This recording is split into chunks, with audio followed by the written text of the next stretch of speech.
KPRC Local 2. This is Beyond the Headlines. You're watching Beyond the Headlines. Michelle Obama has been talking to families around the nation about being more fit and healthy. She's encouraging everyone to eat better and move. Last week, the First Lady led a jumping jack challenge to help spread the word.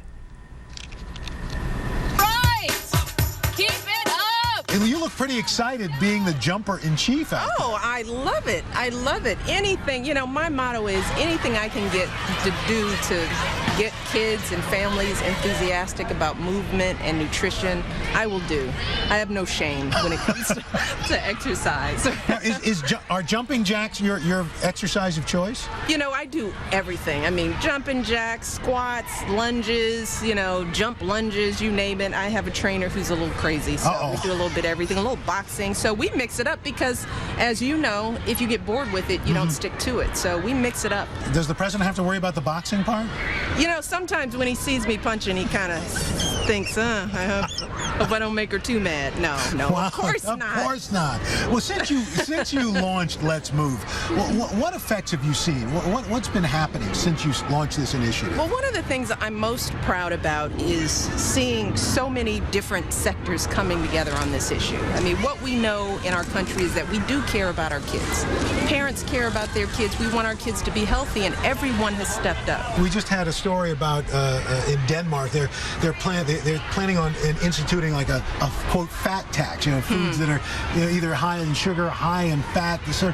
Do you think something like that's needed here? Yeah, I think folks need information. You know, knowledge is power, and you know we're lacking that. I mean, people eat what they eat because they think it's okay. They don't need government telling them what to do. They just need good information and access. What about people say, oh, I don't have the time, my family doesn't have the time. You guys, look, you got a campaign coming up, you got to hit the trail.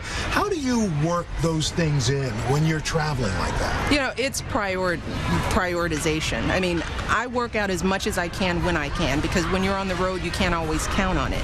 But the thing that I tell families is that you don't have to make whole-scale changes. Little changes, putting more water into your kid's diet, eliminating sugar and sugary drinks, putting more fruits and vegetables on.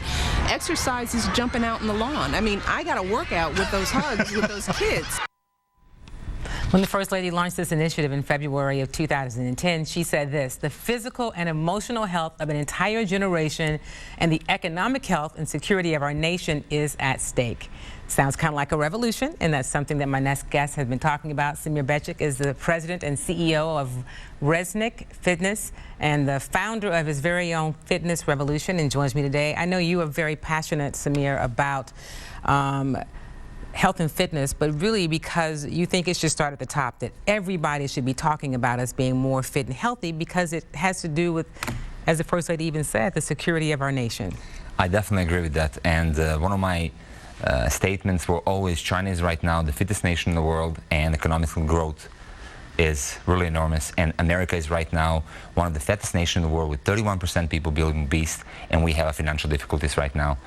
And I always say America, #1 nation in the world when it's come to military, financial power, democracy. We should also be leaders in health and fitness, and that will definitely help us. Well, and we do know that health and fitness, or obesity and illnesses that are caused by obesity, cost the nation billions and billions of dollars. And so we do have to take almost a revolutionary approach to conquering that problem. I agree. I definitely agree with that, Kim.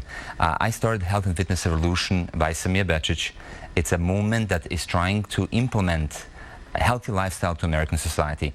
We're starting here in Houston, and we're starting the big projects with Lakewood Church, 10,000 pounds weight loss project. Then we're starting also supporting Chuck Norris's Kickstart Kids program, and we're supporting also Health and Fitness Sport magazine that is trying to implement health and fitness habits to Houston community for the past 20 years. All right, we're going to take a short break. We're going to come back and talk more about this health and fitness revolution and give you some more things that you should know. We'll be right back. This could be the first generation of children in the United States that lives less than its parents.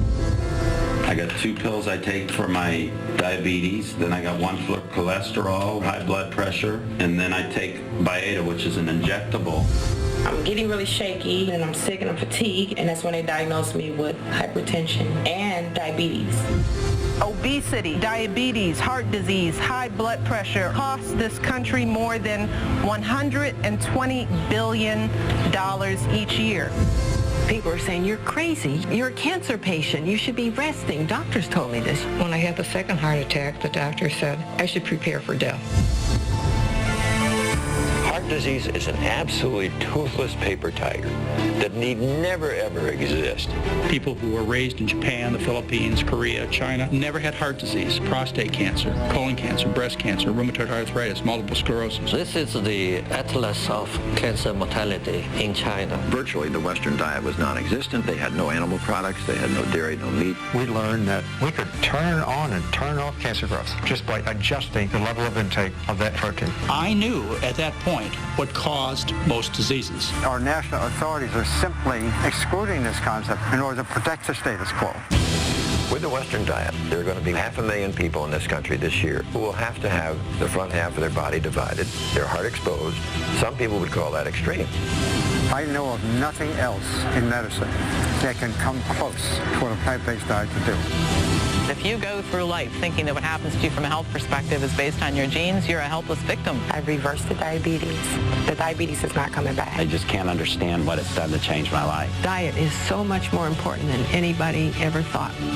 To me, the answer is so simple, it's criminal. And it's just people starting to take responsibility for their health and starting to eat more plant-based foods. It's that simple.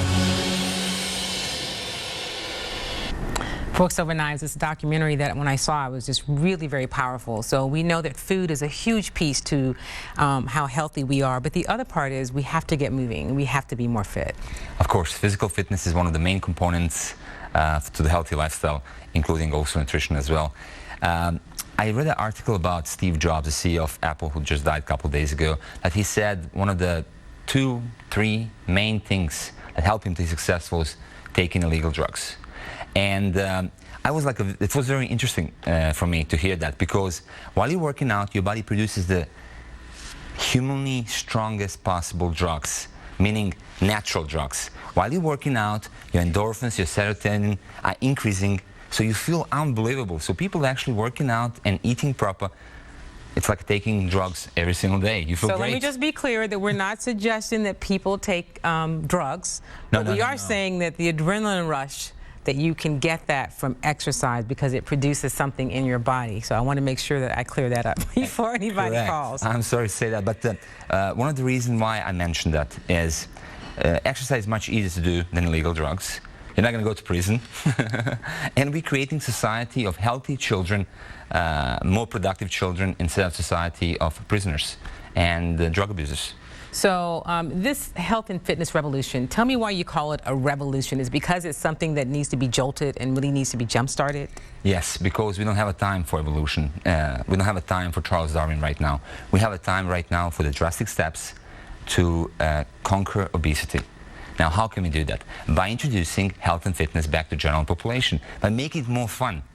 We have numerous of organizations actually trying to help people in their health and fitness needs, and we just need to encourage them. I know one of the things that you and I have talked about is you think everybody should be involved. Politicians, heads of companies, school teachers, the people who are the leaders in our community should be out front taking this charge and saying we've got to live a healthier lifestyle because it's going to be better for us individually and as a nation. I agree. Parents are the most responsible for their children to have a healthy lifestyle, but who's going to teach parents? We need teachers to be involved more in that. TV people, politicians, of course politicians, CEOs of the companies, every aspect of society should be involved in health and fitness. And right now, we are the fattest nation in the world, but by 2015 we can be the fittest nation in the world. And if any country can do that, America can do it. And before we go, I've got to ask you, tell me a little bit about the Lakewood Challenge. Lakewood Challenge, everybody's talking about that. That's a 10,000-pound challenge that is started by Lakewood, Joel Osteen Men's Ministry, and it's in progress right now. I cannot give you more information than just that. But they are taking the charge to kind of get something started within their congregation. Exactly, and that's a huge congregation, like you already know, and Lakewood Church is one of the biggest churches in America, so that will be a huge help for Health and Fitness Revolution. Tremendous help. So Health and Fitness Resolution, we'll have more information about that on our website. So thank you, as always, for sharing with us. Check out the documentary Forks and Knives if you get a chance to. And also, you know, do something. Get out and move, walk, move with somebody, encourage somebody else to move. I'd like to thank Samir. Sunday's a great day to start. Sunday's a great day. If you're not watching, when you finish watching the football game, you can kind of move around. So thank you, Samir and Julie, for joining me this morning. And of course, all of you for tuning in. If you'd like to check out some of the previous shows or get information on today's show, log on to Click to Houston. And if there's something you'd like for me to check out, let me hear from you. You can reach me at kdavis@click2houston.com. That's kdavis@click2houston.com. You can also check out my Facebook page or follow me on Twitter. Thanks for joining us. Have a great week, and I'll see you next Sunday on Beyond the Headlines.